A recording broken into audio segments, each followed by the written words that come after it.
Hello বন্ধুরা, ভালো আছো তোমরা?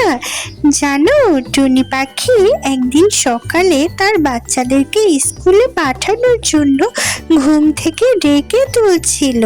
তারপর বাচ্চারা রেডি হয়ে স্কুলের উদ্দেশ্যে রওনা দিল এবং তাদের মায়ের কাছ থেকে বিদায় নিল। তখন কি হলো জানো বন্ধুরা? হঠাৎ বৃষ্টি শুরু হলো আর টুনি পাখির বাচ্চাগুলো বৃষ্টিতে একটা গাছের নিচে আশ্রয় নিল। ওদের বৃষ্টির কারণে স্কুলে যেতে দেরি হয়ে যাচ্ছিল।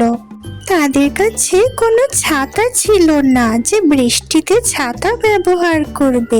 তাই বৃষ্টি থামলে তারা স্কুলে গেল এবং স্কুলে যেতে দেরি হয়ে যাওয়ায় টিচার তাদেরকে অনেক বকা দিল যে কেন দেরি হয়েছে আর ছাতা কেন নিয়ে আসেনি। তারা পুরো বৃষ্টিতে ভিজে গিয়েছিল।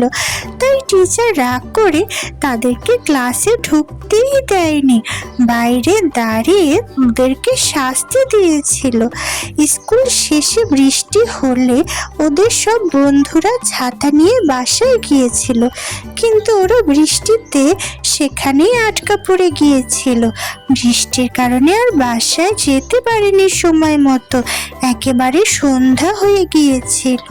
তারপর বাসায় গিয়ে খাবার খেলো আর ওদের বাবাকে ছাতা কিনে দেওয়ার জন্য বলল।